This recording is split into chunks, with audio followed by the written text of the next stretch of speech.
Hello friends, welcome to Rudra classes.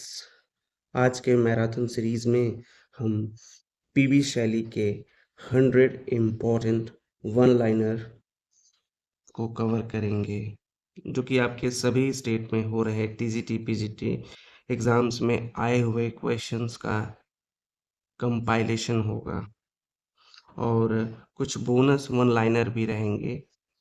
तो इस marathon को हम 2 पार्ट में करेंगे। तो चलिए बिना देरी के शुरू करते हैं। पर्सी बैसी शैली। ठीक। जन्म और मृत्यु। शैली का जो बर्थ हुआ था वो 4 अगस्त 1792 में हुआ था, फील्ड प्लेस हॉरेसम, ससेक्स, इंग्लैंड में। उनकी मृत्यु 8 जुलाई 1822 को हुई, इटली के कोस्ट बोट एक्सीडेंट में। ठीक। फैमिली बैकग्राउंड और स्कूलिंग की बात की जाए तो शैली के पेरेंट्स टिमोथी और एलिजाबेथ शैली थी। वो उनके बड़े बेटे थे। उन्होंने अपनी पढ़ाई ईटॉन स्कूल से की, जहां उन्हें क्लासमेट्स ने उनका वो जो निक नेम था मैड शैली रखा। किसने रखा?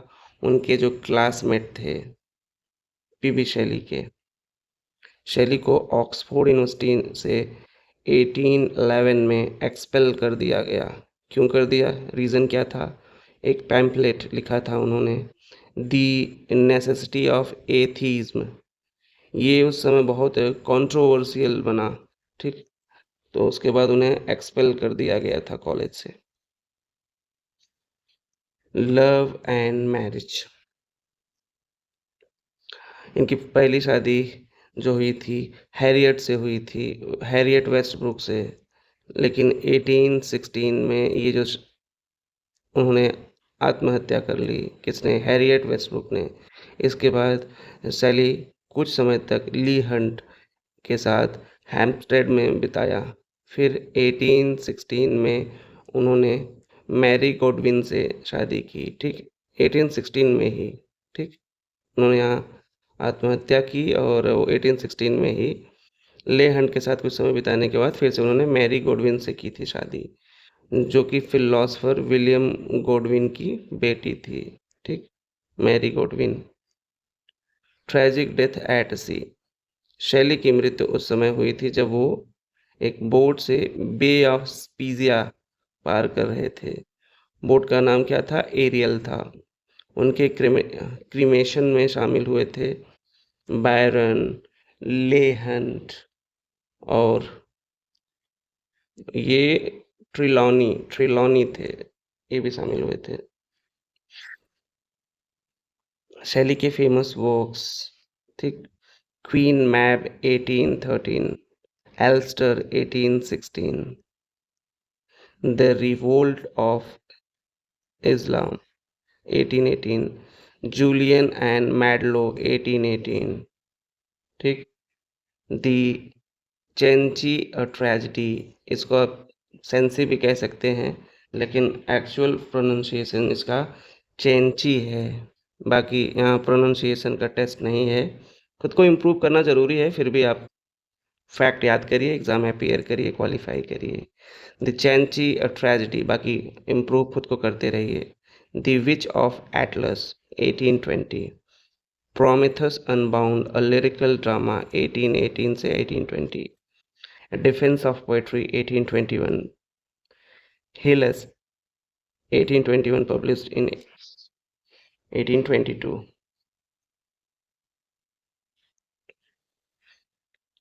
एपिसाइकिडियन 1821, Adonais 1821, elegy for a Keats, a fragment, triumph of life, the triumph of life a fragment. ये कब आई थी? 1822 में आई थी। शैली के कुछ ऐसे लिरिकल पोएम्स हैं जो आज भी टाइमलेस माने जाते हैं, जैसे द क्लाउड हो गया, टू अ स्काई लार्क और to the west wind. PB Shelley की क्रिएशन है। To night, the sensitive plant, ठीक। Stanzas written in dejection near Naples, hymn to intellectual beauty. Man is a boastful creature, यह Ozymandias poem की main theme थी। क्या थी? Man is a boastful creature, ठीक। ये ओजमेंडी जो पोएम थी इसकी यही मेन थीम थी। Shelley was alone the perfect singing god. His thought, words, deed all sang together.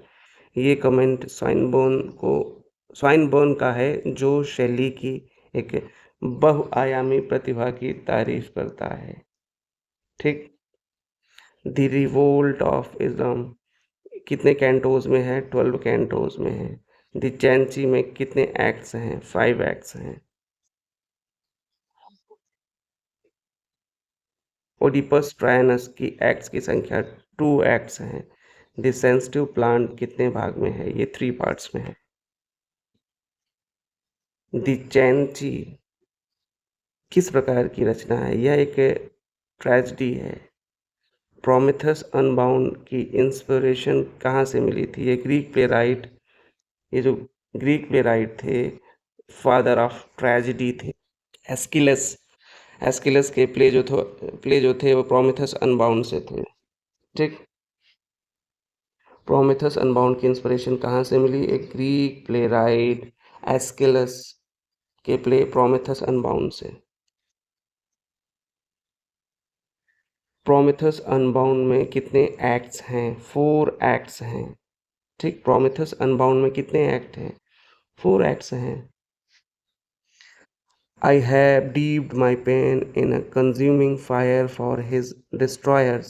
ये शैली का स्टेटमेंट उन एडिटर्स के लिए है जिन्होंने जॉन कीट्स की रेपुटेशन खराब की। उन रिव्यूज़ के नाम।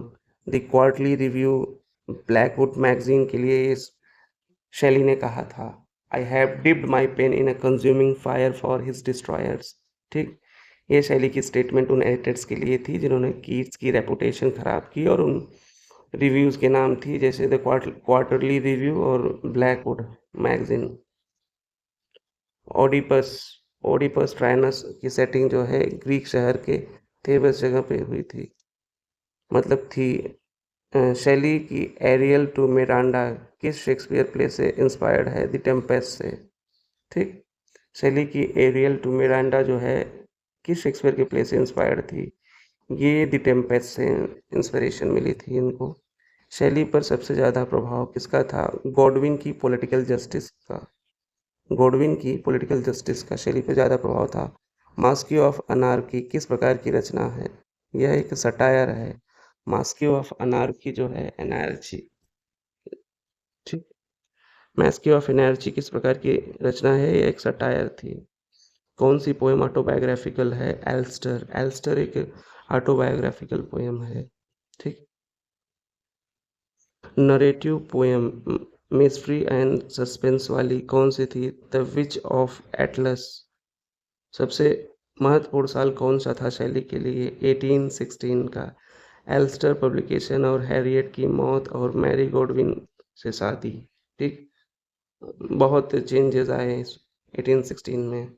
एल्स्टर का पब्लिकेशन हुआ था 1816 में ही। हैरियट जो उनकी फर्स्ट वाइफ थी उनकी डेथ भी हुई थी, और मैरी गॉडविन जो उनकी सेकंड वाइफ थी उनसे उन्होंने शादी भी की थी। कब? 1816 में। द रिवोल्ट ऑफ इस्लाम कब पब्लिश हुई? ये 1 जनवरी 1818 को स्पेंसरियन स्टेंजाज में पब्लिश हुई। ओरिजिनल टाइटल इसका था लोन एंड सिथना। एडोनिस किस स्टेंजा फॉर्म में है? ये एडोनिस जो है स्पेंसरियन स्टेंजा फॉर्म में है। एडोनाइस जो लिखी गई है, एडोनाइस, वो स्पेंसरियन स्टेंजा फॉर्म में है, ठीक। Poetry is the record of the best and happiest moments of the happiest and best minds। Shelley। He lives, he wakes, its death is dead, not he। ये line एडोनॉइस से ली गई है। He lives, he wakes, its death is dead, not he, ठीक। Godwin की political justice पर based कौन सी किताब है? Queen map. गॉडविन की पॉलिटिकल जस्टिस पर बेस्ड कौन सी बुक है? Queen map. हेलेस एक लिरिकल ड्रामा है जो 1821 में प्रोड्यूस हुआ, 1822 में पब्लिश हुआ। एडोनाइस कीट्स की डेथ पर लिखा एक पास्टोरल एलेगी है जो बैन और मॉस्कस के लैमेंट्स पर बेस्ड है। एडोनाइस कीट्स की डेथ पर लिखा गया एक पास्टोरल एलेगी है जो बैन और मॉस्कस के लैमेंट्स पर बेस्ड है। ठीक। The one remains the many change and pass, ये लाइन एडोनाइस से लिखी गई है। The one remains the many change and pass, ये लाइन एडोनाइस से लिखी गई है। शैली की अधूरी poem the triumph of life, जिसे हैजिल्ट ने new and tariff dance of death बताया। ठीक। शैली की अधूरी poem the Triumph of life, जिसे हैजिल्ट ने new and terrific dance of death बताया। ठीक। I am the daughter of earth and water, ये लाइन द पोएम क्लाउड से है। I am the daughter of earth and water, ये line poem the cloud से है। Make me the lyre even as the forest is, ये line ode to the west wind से ली गई है। Make me the lyre even as the forest is, ये line ode to the west wind से ली गई है। ठीक। Life many change, life life may change but it may fly not, hope may vanish but can die not. ठीक। ये line जो है हेलस से है, अच्छी लाइन है। Life may change but it may fly not, hope may vanish but can die not. ठीक। ये लाइन हेलिस से है। प्रोमेथस अनबाउंड 1818 से 20 लिरिकल ड्रामा है जिसमें प्रोमेथस रिप्रेजेंट करते हैं मैनकाइंड और जॉ ह्यूमन इंस्टीट्यूशंस को। ये 4 एक्ट्स में लिखा गया। शैली थर्स्टी फॉर लिबर्टी को दर्शाता है। ठीक। थर्स्टी फॉर लिबर्टी को दर्शाता है। Because my father honour did demand mine fathers' death, ये लाइन ट्रेजिडी चेंची से है जिसमें 5 एक्ट्स थे। शैली की प्लेटोनिक लव की कविता जिसमें इमिलिया वाइवानी का जिक्र है वह है थी एपिसाइकिडियन थी। ठीक। शैली की प्लेटोनिक लव की जो पोएम्स थी जिसमें इमिलिया विवानी का जिक्र हुआ है वो थी एपिसाइकिडियन, एपिसाइकिडियन। ठीक। एल्स्टर, एल्स्टर वह ट्रेजेडी है जिसमें आइडियलिस्ट अपनी आदर्श दुनिया की तलाश करता है। ठीक। एल्स्टर 1816 का अल्टरनेट टाइटल है द स्पिरिट ऑफ सॉलिट्यूड। ठीक। एल्स्टर 1816 का अल्टरनेट टाइटल था the spirit of solitude, the most gentle, the most amiable and the least worldly minded person I ever met, ये शब्द बैरन के हैं जो शैली के बारे में बोले हैं। शैली की सबसे प्रभावशाली लिरिकल ड्रामा जो उनकी रिवोल्यूशनरी इंथुजियाज्म को दिखाती है वो थी प्रोमेथियस अनबाउंड। ठीक। एपिसाइकिडियन पोएम, एपिसाइकिडियन पोएम जो प्लेटोनिक लव को सेलिब्रेट करती है। ठीक। प्लेटोनिक लव को कौन सेलिब्रेट करता है? Epipsychidion poem. Adonais poet Keats की मृत्यु पर एक थ्रेनोडी लैमेंट है। एडोनाइस पोएट कीट्स की मृत्यु पर एक थ्रेनोडी या लैमेंट है। ठीक।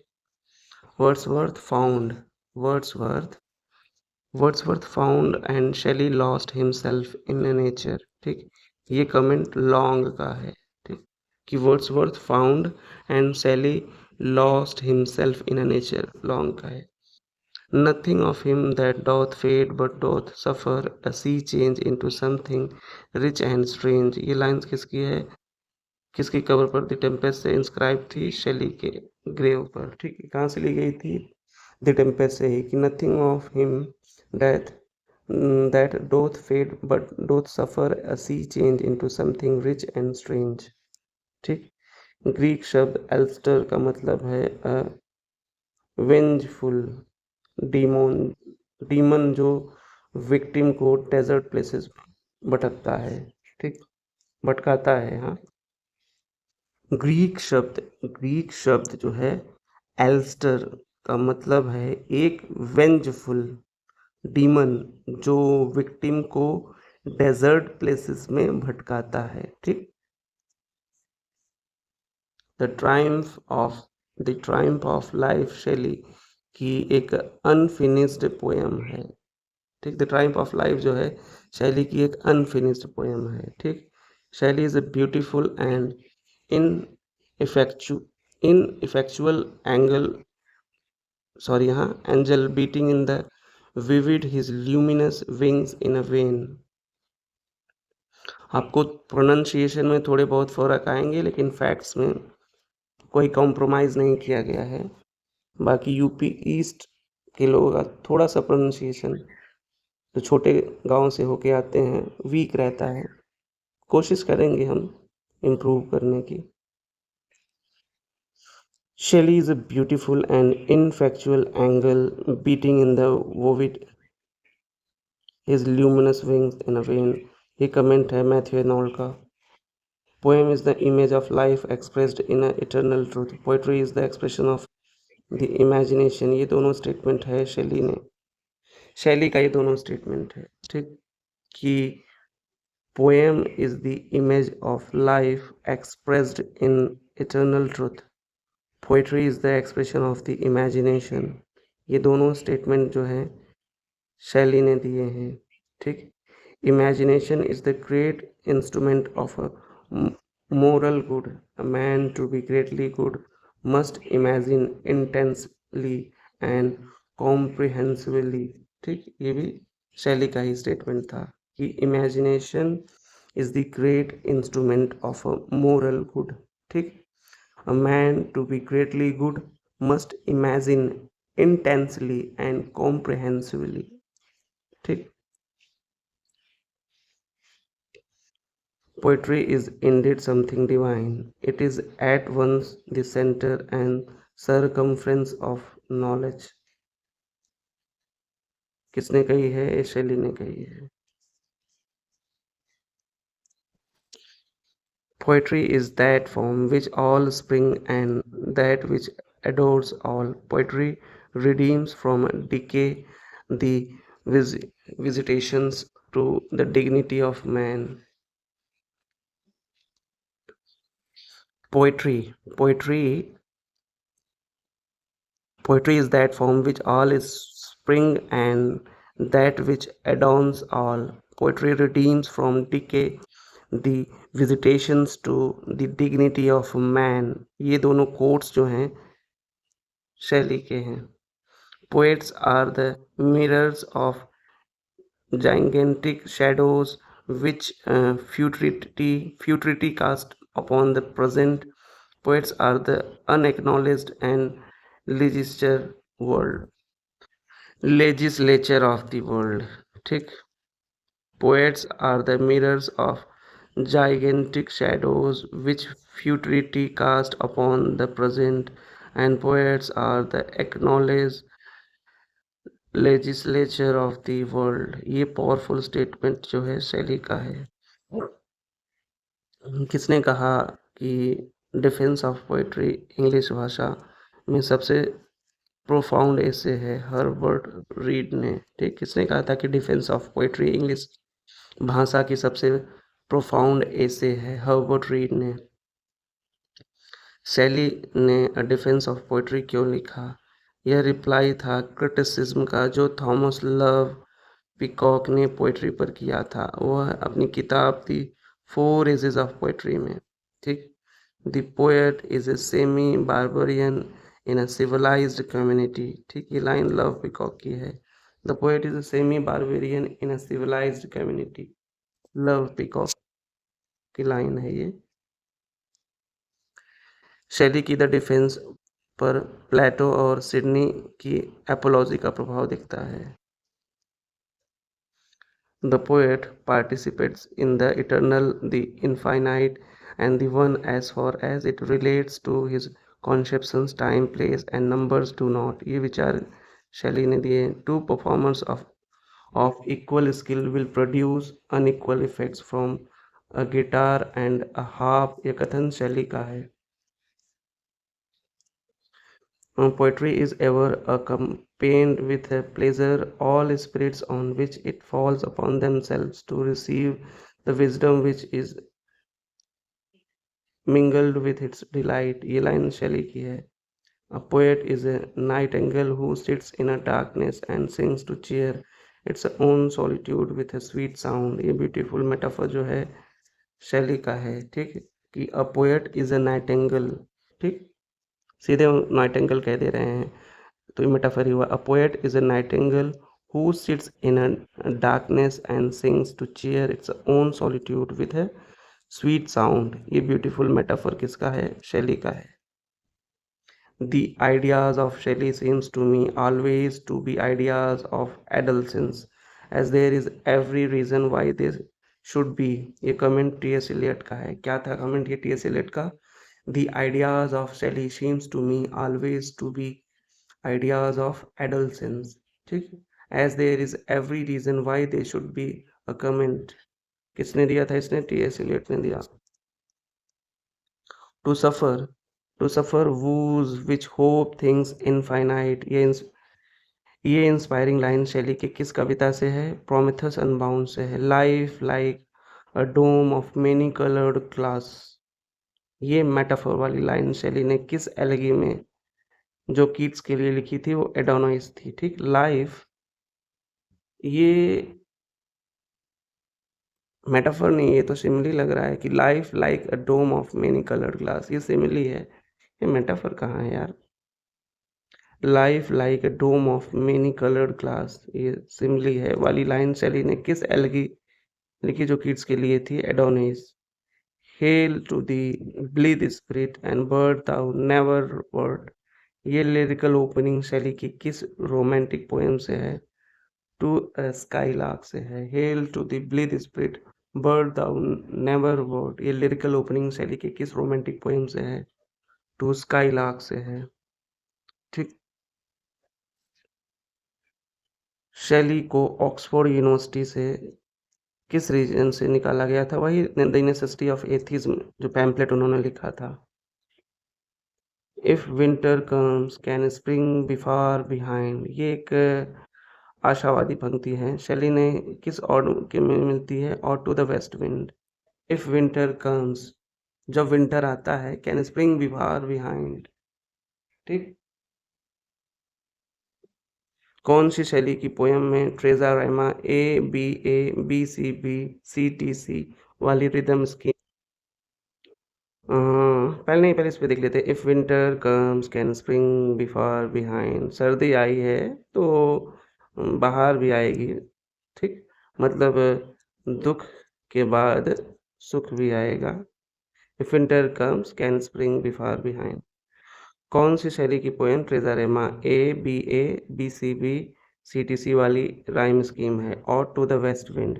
ठीक, ये और टू द वेस्ट विंड जो थी वो ट्रेजा राइमा में थी. ठीक, और कैसे रहता है? सी डी सी वाली राइम स्कीम रहती है. ठीक, ट्रेजा राइमा और टू द वेस्ट विंड. ठीक,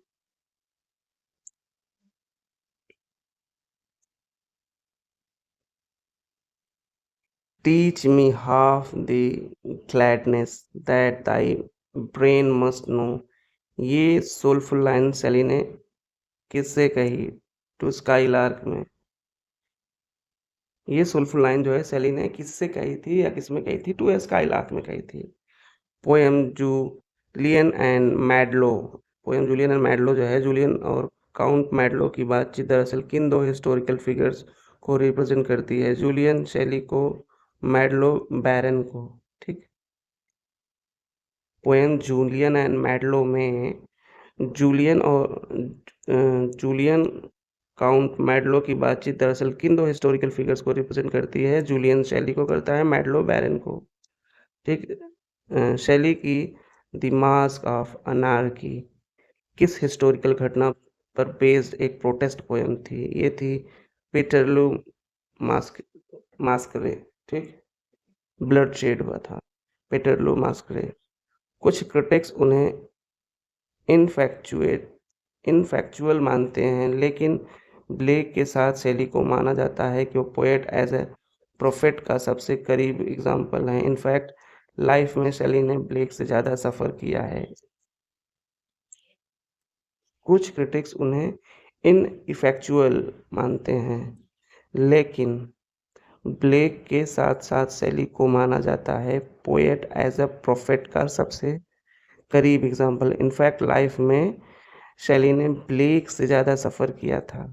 शेली ने ode to the west wind में खुद की तुलना विंड से की है। As a tameless swift and profound, मतलब विंड की तरह ही उनका स्पिरिट भी वाइल्ड और तेज है। पोएम की लास्ट एंजा में शेली वेस्ट विंड से क्या बनने की गुजारिश करते हैं। लैरा, शेली चाहते हैं कि विंड से एक म्यूज़िकल इंस्ट्रूमेंट बना दे ताकि उसका इंस्पिरेशन उसी के ज़रिए फ्लो हो। ठीक? म्यूज़िकल इंस्ट्रूमेंट बनाने की बात करते हैं।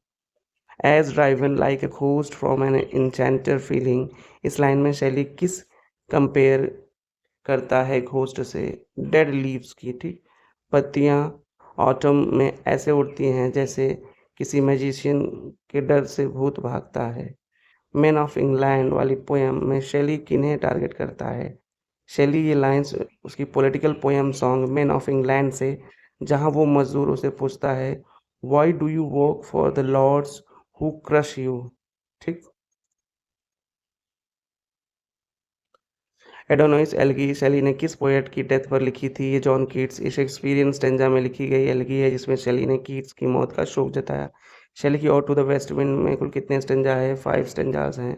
1819 में फ्लोरेंस इटली में लिखी गई ये पोएम ट्रेजर एमा 3 लाइनों वाली स्टेंजा में थी। Winter is come and gone but grief returns with the revolving year, ये लाइन किस कविता से एडोनॉइस से ली गई है? शेली ने यह पास्टोरल की 1821 में जॉन कीट्स की मृत्यु पर लिखी थी। और टू द वेस्ट विंड की पहली इमेज शेली ने कैसे बनाई? एन इंचेंटर से बनाई। पोएम में सूखी जो पत्तियां थी भूतों जैसी दिखाई गई और जो किसी जादूगर के डर से भाग रही हैं।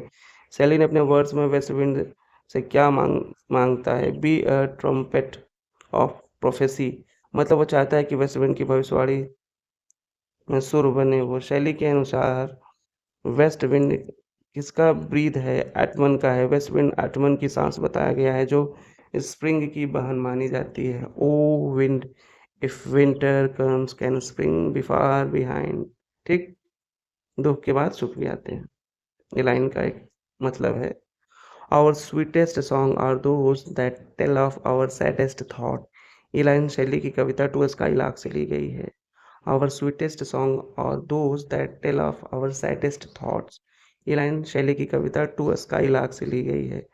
शैली की कविता प्रोमेथस अनबाउंड ग्रीक माइथोलॉजी पर बेस्ड थी और टू नाइटिंगेल शैली की नहीं बल्कि जॉन कीट्स की कविता थी। ठीक, शैली ने ode to the west wind 1822 में वेस्ट विंड को वाइल्ड स्पिरिट कहा जो हर जगह मूव करता है। ठीक, डायर्स का मतलब किसी मरे हुए व्यक्ति के लिए गाया जाने वाला शोक गीत, सॉन्ग ऑफ मॉर्निंग। शैली ने इस डाइंग ईयर की आवाज़ कहा है the dirge of the dying year. West wind ने ब्लू मेडिटेरियन को उसकी गर्मियों की नींद से जगाया था। Thou who didst waken the blue Mediterranean. Shelley west wind से प्रार्थना करता है कि lift me as a wave leaf a cloud, यानी वह चाहता है कि पवन उसे भी उड़ा ले जाए, वह लहर पत्ता या बादल को जैसे उड़ाता है। If winter comes can spring be far behind, आशा का प्रतीक ये लाइन हर अंधेरे के बाद उजाला होता है। शैली का बचपन में वेस्ट विंड की गति के पीछे छोड़ने की कोशिश करता था, to outstrip the skies speed. ठीक, शैली को मैथ्यू अर्नोल्ड ने कहा a beautiful and ineffectual angel beating in the void his luminous wings in vain वेन। ठीक, शैली की कविता एडोनाइस 1821 जॉन किट्स की मृत्यु पर लिखी गई एक एलगी है। ठीक, ये लाइनें बार बार रिपीट होंगी और आपको इसी क्लास में याद कराया जाएगा क्योंकि ये इम्पॉर्टेंट हैं। If winter comes can spring be far behind, ये शैली की है और ode to the west wind से ली गई है। ठीक। शैली ने द रिवोल्ट ऑफ इस्लाम 1818 में लिखी, जो लियोन ऑफ सिंथिया के नाम से प्रकाशित हुई थी। Our sweetest songs are those that tell of saddest thought, इलान शैली ने कहाँ से ली थी? टू अ स्काई लॉक से ली गई थी शैली के। ठीक। Our sweetest songs are those that tell of saddest thought, इलान शैली के टू स्काई लॉक से ली गई है। हाइपेरियन शैली की रचना, ये जॉन कीट्स की पोएम है, जबकि क्वीन मैब, एल्स्टर और द टेंची शैली की रचनाएं हैं।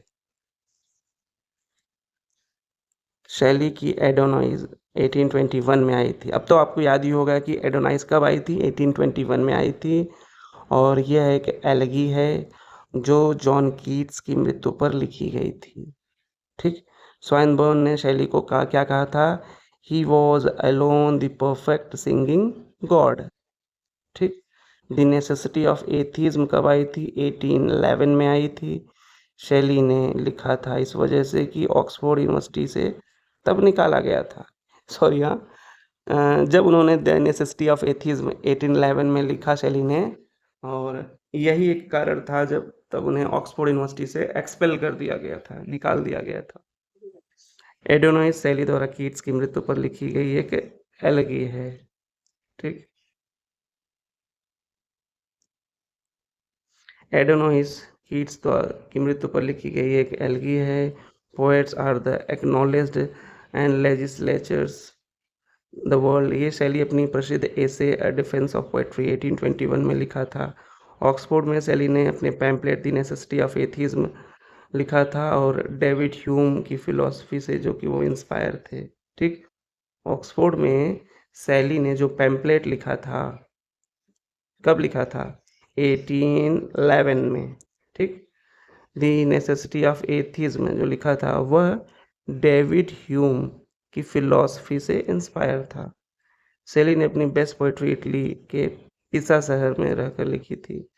मैरी शैली के पिता विलियम गॉडविन, मैरी शैली के जो पिता थे विलियम गॉडविन, वो फिलोसोफर और पॉलिटिकल थिंकर थे। शैली के अनुसार इंटेलेक्चुअल ब्यूटी का मतलब रीज़न का इमोशन पर जीत पाना है। ठीक। रीज़न का इमोशन पर जीत ही इंटेलेक्चुअल ब्यूटी है। ठीक। शैली के अनुसार इंटेलेक्चुअल ब्यूटी का मतलब रीज़न का इमोशन पर जीत पाना। मैथ्यू एनोल्ड ने शैली को कहा, a beautiful and ineffectual angel beating in the void his luminous wings in vain वेन।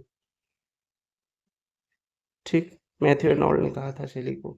ठीक है फ्रेंड्स, तो आज के सेशन में बस इतना ही, 109 तक।